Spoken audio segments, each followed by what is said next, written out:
Sonia, for that lovely introduction, and thank you, Deirdre, for that passion that you came across there. So thank you for having me, and thank you, Grace and John. You're amazing. You really are amazing for doing this because it's not happening anywhere else in the country. And what you have up here is phenomenal. I was asked to put together an exhibition just at the beginning of COVID to celebrate wool in Irish fashion and textiles. And it was for Galway 2020, the Cultural Centre. And I had trouble to try and keep it away from Donegal. I could have done the exhibition 3 times over up here. And I'm just going to start to show you. This is the exhibition space. Most of it is from Donegal. It was called Project Baba. And this is just a sample. You can see there's clothes there that you recognize from Bernie Murphy, Adele McBride, Malloy and Sons. And it was a beautiful exhibition. I'll just give you a really quick run through. Donegal Yarns, he collaborated with Christine Mienders. You know how to pronounce this? Well, we'll move on. But a beautiful chair made of wool. You know, all up here in Donegal. Malloy and Sons, to me, it's a piece of art hanging on a wall, and that's how it should be shown, you know. And just before the exhibition launched, another artist doing wall hangings with wool. And then we just did an exhibition of imagery of some of the designers, Colin Burke using yarn vibes and Donegal yarns, Malloy and Sons flashing to the sheep in Connemara, beautiful textile weaver, Fiona Daly. Let's go back to, sorry now. We passed McGee there, and I just wanted to make sure. I clicked the switch. There we go. Eddie Doherty and McGee, beautiful tweed jacket, just shot in a different way to try and be engaging and bring a new appeal to the younger generation, I suppose. Cushendale, fishermen out of Ireland, Mourne Textiles, Golden Fleece, and then COVID hit and nobody could come and see the exhibition, unfortunately. So, but I just really wanted to talk about that because most of that is from up here in your small northwest region. My job is to go into companies, brands, designers, fashion mainly, and try and help them communicate to their customer with imagery. And it's a wonderful, incredible job that I have to do, and I have the pleasure of meeting so many creative people and talented people.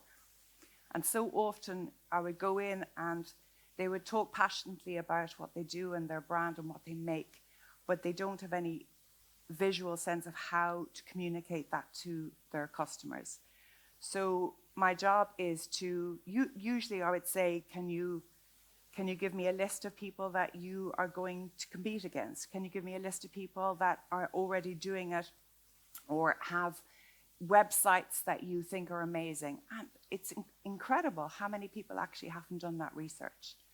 And that is the most important, to find out where you are in the market, and you know, always outside Ireland. Always think globally. You don't think just Ireland. Everyone has the opportunity now to be a global brand with the luxury of selling online, and you're not depending on buyers to buy your product. You can actually communicate to your customers directly, which is wonderful, and it's only happened in the past few years. So visualize your brand.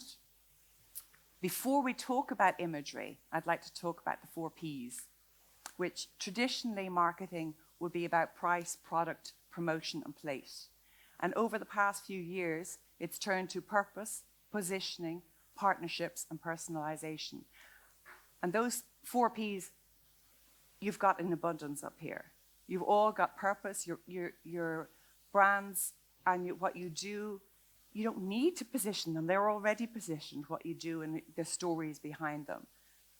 And personalization as well.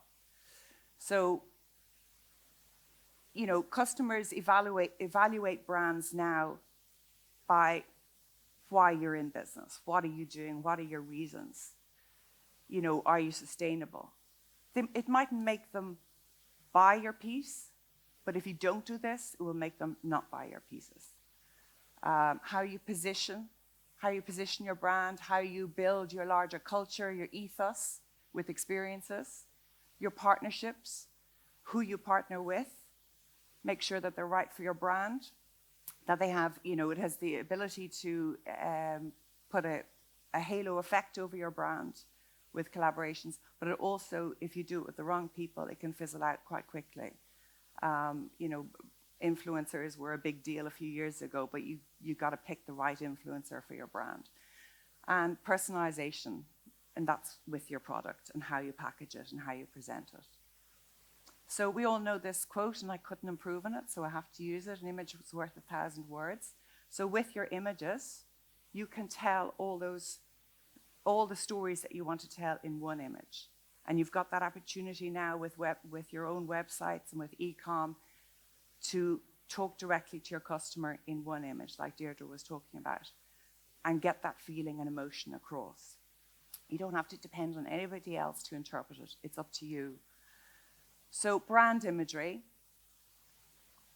I'll actually break these down. So the tone of your image, the first impression, we all judge in seconds. So if we don't like the image, I'll be the first to do it. We'll move on.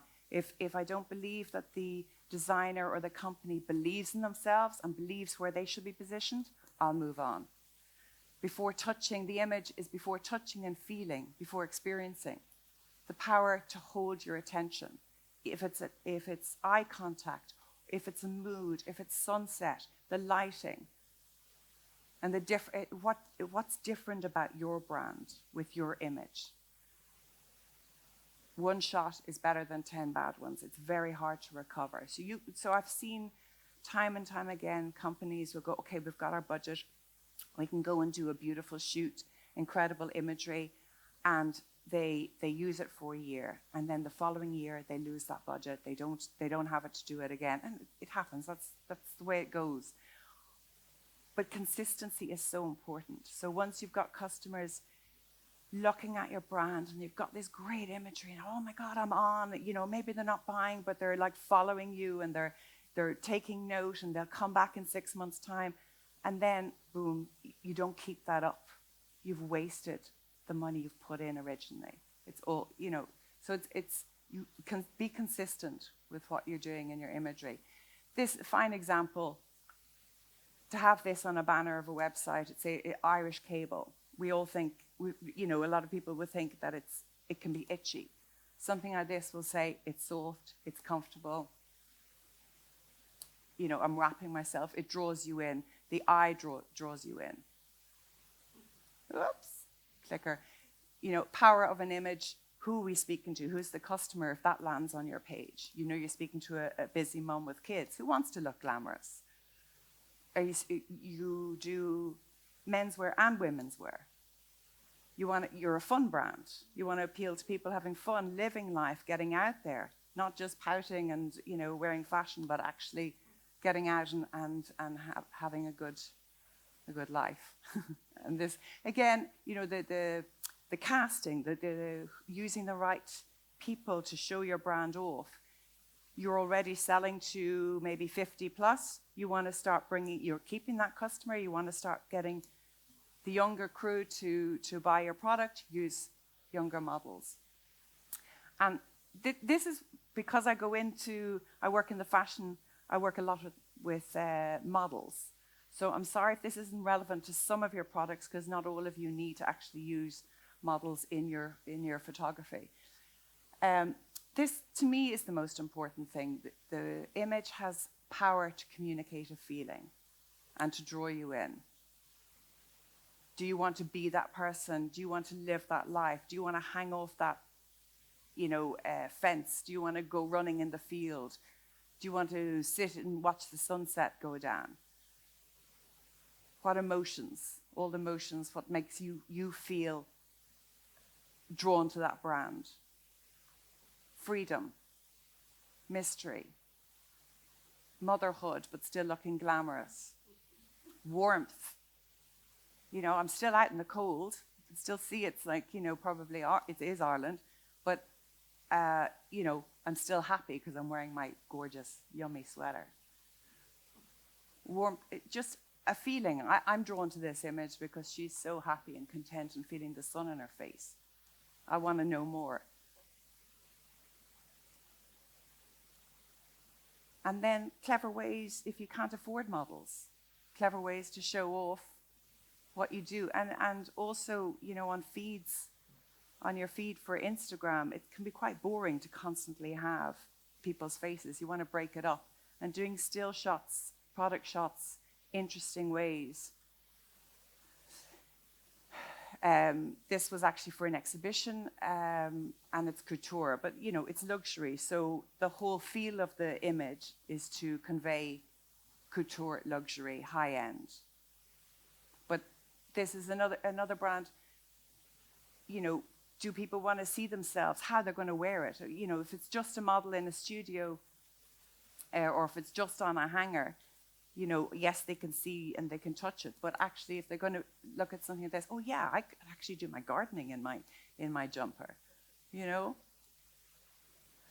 So imagery has the ability to add value to your brand, but you have to be clever about how you, you know, the surroundings, where you shoot, you know, little things like, I see a lot of people, you know, with models, gorgeous models, but they put too much makeup on. And once you start doing, like, say, you know, big hoops, you're speaking to one set of people. Pearl earrings, you're speaking to another set of people. No earrings, you're speaking to a broad set of people. So be clever about who you're speaking to.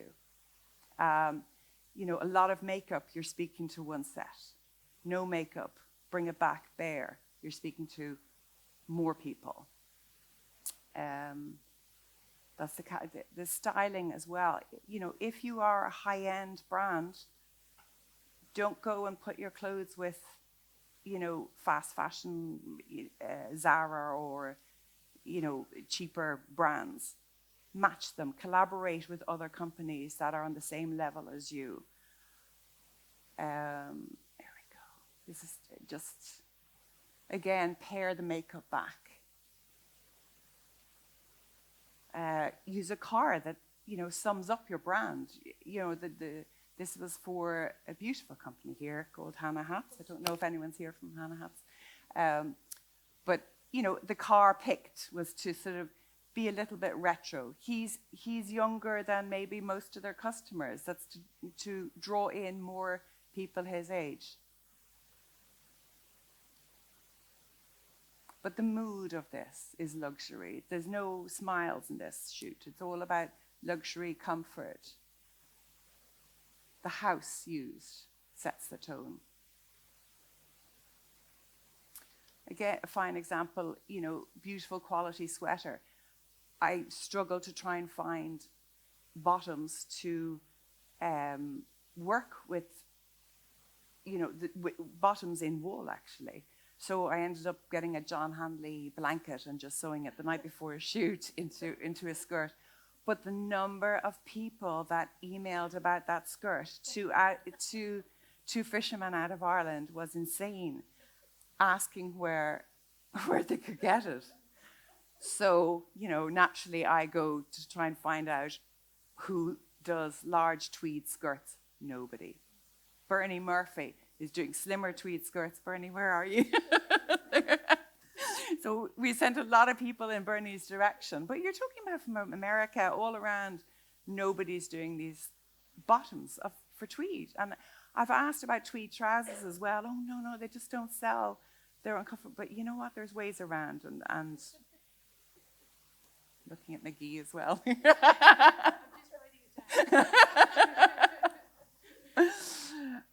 Again, clever ways of, you know, the right image, clever ways of shooting things without models that don't cost anything. Do it on your iPhone. Back of car, you know, your shelves in your kitchen, you know, and the back of your friends, you know, running off into a field or whatever, throwing a blanket up in the air or there's ways of getting around, and you can cut faces off as well. Sorry, no offense to the. I just love this as an example, because this is how you add value to your brand. These are, sorry to say it, fast fashion, high street. I used to work a lot for 18 years of consulting with Pennies and doing all their shoots around the world. And a fine example of how you add luxury. I mean, you can't tell that that's, a £3 bag and a €1 jewelry set, but just the power of that. And then they would have that over their bags in their stores. And then, from those images, people would start picking those bags. And the power of an image to sell in quantity is insane. Again, I would do a bit of homewares and sort of using cushions in the right setting to elevate your brand, not in your friend's house up the road, but try and really research, where you shoot your product. And it's a quicker way of getting your message across. All of everything, the sustainability, there was somebody we were speaking to last night who does kids sweaters, or kids' little jumpers. Just that banner image and just having a strong image just of, children's sweaters, and it's sustainable, it's made in Donegal. Try and get all of that in. I know it's a lot, but you can possibly, there are ways of getting it all in one image to get your point across. And then use your Instagram and social media to encourage all of that. This is just another example of using light. We were sitting on the side of a mountain for a whole day waiting for the golden light to come. And finally it came, and we had to shoot the whole campaign, 20 shots in 2 hours. But it worked, and the light says it all. This just, another example of the younger boy, not, the younger boy, the city boy even, and not necessarily a rugged guy with a beard, who we all know, that look is used a lot for Irish knitwear and Irish tweed. That's the customer already, just trying to bring in new customers. A setting, she is standing outside her cottage just up the road, but she doesn't have her hair down. She doesn't have red hair. So she's modernizing this image. If she had her hair down, loads of makeup, and so it's all about just her, the casting, the model, the hair, the makeup that's made this more modern.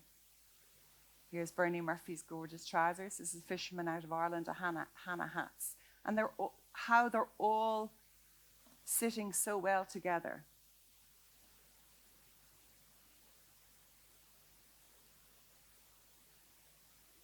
And, the cottage in the background, when we sort of think, oh no, the cottage is too traditional. And I know I was working with a brand recently, and they're like, no, we don't want any stone walls, Irish stone walls. It's too, typical. And I'm like, there's ways of doing it because you're trying to sell globally, and that's what people want to see. And, energy and fun and modernizing traditional pieces. Sorry, now I'm clicking too fast. Again, the moody lighting. But then if maybe you're speaking to people who do wear a lot of makeup, you're a beauty brand or you're a bag brand or you're like more glamorous fashion, that's how, you style it in a different way, and you consider how you're going to put the shoot together. So brand trust and recognition. And the brand trust is, I've spoken about it already, is consistency. And making sure that the tone you're setting develops but stays within that tone, and your customers, when they come visit your site, they know what they're getting, and they can trust you, and they, in 6 months' time, yes, it's the same. Oh, they've developed. You haven't changed. You're not confusing.